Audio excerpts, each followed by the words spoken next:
Срочная новость сегодняшнего дня. Пресс-служба комитета сообщает печальные новости, которые произошли с известным певцом, лидером группы «Машина времени» Андреем Макаревичем. Чрезвычайное событие произошло накануне в Турции в Анталье. Несколько дней назад известные артисты Андрей Макаревич, Алла Пугачева и Семен Слепаков открыли в Турции в Анталье свой новый бизнес – станцию прогулочных катеров и яхт. Вчера произошло открытие данного заведения, на котором присутствовали Андрей Макаревич и Семен Слепаков. Алла Борисовна не смогла приехать по семейным обстоятельствам. Андрей Макаревич рассчитывал на большой успех данного бизнеса, так как в Турции много туристов не только из России, но и из других зарубежных стран.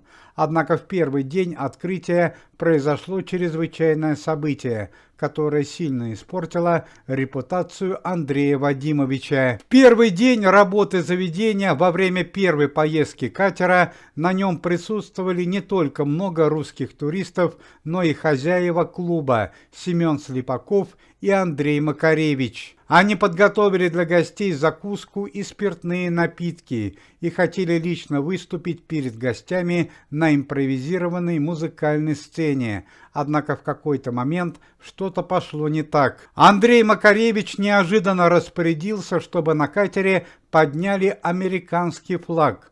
Он допустил большую ошибку, так как, вероятно, не знал, что на катере находится много российских туристов. По стечению обстоятельств на катере среди российских туристов находился и известный боксер, бывший криминальный авторитет Георгий Пуговкин, больше известный в определенных кругах как Гоша Колыма. Гоша Колыма достаточно спокойный и уравновешенный человек и сначала просто без конфликта попросил Семена Слепакова и Андрея Макаревича снять с катера американский флаг и не позорить Россию. Вероятно, Семен Слепаков и Андрей Макаревич подумали, что это единственный российский турист и не восприняли замечания боксера всерьез. Однако в скором времени замечания стали поступать и от других российских туристов, которым явно не понравилось, что на катере американский флаг. Андрей Макаревич и Семен Слепаков по-прежнему не реагировали на замечания,